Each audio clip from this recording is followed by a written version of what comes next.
পারলে বলবো আলহামদুলিল্লাহ, আমার যা আছে আলহামদুলিল্লাহ।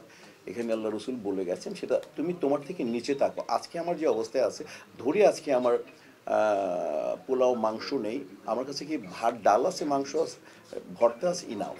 আমার কাছে রুটি ডাল আছে, ইনাফ। নিচের দিকে তাকালে আর কোনো কষ্ট থাকবে না।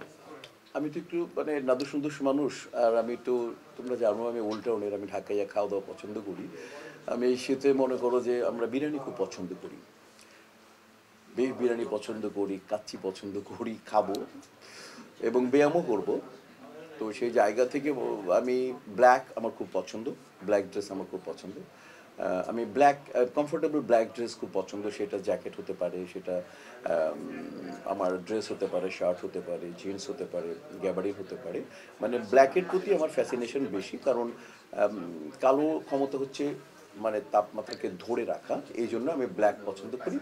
এই অতএব আমার শীতময় ড্রেস ব্ল্যাক প্রাধান্য বেশি পাবে, কালো বেশি প্রাধান্য পাবে। আজকেও মনে হয় পেয়েছে। তাহলে মিশা ভাই, দর্শকরা কি এই ভিডিও দেখার পরে ব্ল্যাক ড্রেসে কিনবে নাকি সব কালার করতে পারে? ভাইয়া আমি আগে কমফোর্ট জোন বলেছি যে আমার কমফোর্ট লাগে।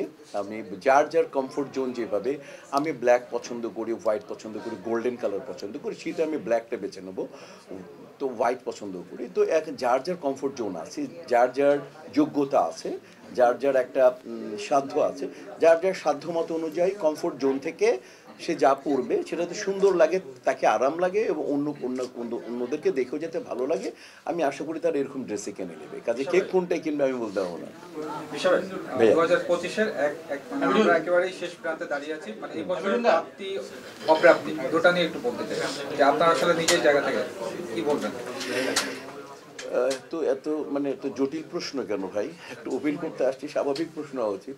আচ্ছা, প্রাপ্তি কি? মানে মানুষের আসলে সবচেয়ে বড়, মানুষের কোনো প্রাপ্তির শেষ হবে না, কারণ আল্লাহ সুবহানাহু ওয়া তাআলা মানুষকে সৃষ্টি করেছেন, তাকে কখনো সে পরিপূর্ণ হবে না।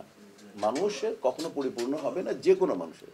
মার্ক জুকারবার্গ বলো, বা মনে করো যে পৃথিবীর মেসিকে বলো, নেইমারকে বলো, রোনালদোকে বলো, বা মনে করো যে তুমি যাকেই বলো, আর্টিস্ট বলো অথবা সায়েন্টিস্ট বলো, তার শেষ হবে না। কাজেই পৃথিবীতে মানুষ অপ্রাপ্তি নিয়ে প্রস্থান করবে।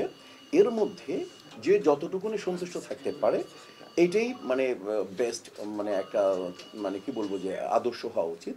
যার যতটুকুন আছে সেই যোগ্যতা অনুযায়ী সে যদি নিজেকে শৃঙ্খলার সাথে ঠিকঠাক থাকতে পারে, যাতে সমাজ, তার পরিবার, তার দেশ বা পৃথিবী যাতে অপ্রস্তুত না হয়, তাকে ওইভাবে খুশি থাকা উচিত। সেটা যার যতটুকুন যোগ্যতা আছে সেই অনুপাতে সে চেষ্টা করুক। ব্যাস। আমার অপ্রাপ্তি বলতে আবারও বোঝালাম, মানুষ জীবনও প্রাপ্তি হবে না, প্রাপ্তি হবে একেবারে আখেরাতে, আল্লাহ বেহেস্তে প্রাপ্তি, পরিপূর্ণ প্রাপ্তি হবে। বাকি দুনিয়াতে সে কোনো মানুষের প্রাপ্তি হবে না। তুমি এটা যাকেই বলো, মনে করো ডোনাল্ড ট্রাম্পকে বলো বা যাকেই বলো, কেউ কোনো দিনই কোনো মানুষের পক্ষে পরিপূর্ণ হওয়া সম্ভব না। অতএব আমাদের প্রথমে ধরে নিতে হবে আমরা অপূর্ণ থেকেই যাব, বাট এই অপূর্ণ থেকে যতটুকু আমাদের যোগ্যতা আছে সেই যোগ্যতার নিরিখে আমরা এগিয়ে যাব এবং সর্ব অবস্থায় সন্তুষ্ট থাকবো। পারলে বলবো আলহামদুলিল্লাহ, আমার যা আছে আলহামদুলিল্লাহ। এখানে আল্লাহ রসুল বলে গেছেন, সেটা তুমি তোমার থেকে নিচে থাকো। আজকে আমার যে অবস্থায় আছে, ধরি আজকে আমার পোলাও মাংস নেই, আমার কাছে কি ভাত ডাল আছে, মাংস আছে, ভর্তা আছে, ইনাফ। আমার কাছে রুটি ডাল আছে, ইনাফ। নিচের দিকে তাকালে আর কোনো কষ্ট থাকবে না। এটা আমি বলতে পারবো না, যেহেতু আমার এটা আমি 2-4টা করেছি, এটা ওই দেশের আমাদের সাথে তুলনা করাই উচিত না। প্রথমত হচ্ছে নিজের দেশের সাথে নিজে তুলনা করি, আমরা কিছু হলেই করি, নিজেকে ছেলেকে তুলনা করি, তুমি কি পড়াশোনা করছো, অমুক পড়ো, এটা খুবই একটা মানে বাজে অভিজ্ঞতা। এটা বলাই উচিত না। আমার যা আছে সেটা নিয়ে আমি মানে যুদ্ধ করব, আমি ফাইট করব, ওই পাশের দেশ নিয়ে কোনোদিনই আলোচনা করা উচিত না। সে যে এই মানে আমি নিজে এখন তো একটু বুড়ো হয়ে গেছি, এখন তো ফ্যাশন কম করি, কিন্তু কোনো এক সময় প্রচুর ফ্যাশন করতাম। আর এটা যারা আরাধ্যা যেহেতু একটা ফ্যাশন হাউস, তো ফ্যাশনের সাথে ড্রেসের সাথে যেহেতু জড়িত, মানুষের দুটো জিনিস লাগে, খাওয়া পড়া, বাসস্থান আর ড্রেস। ওই জায়গা থেকে আমার আজকে আসা।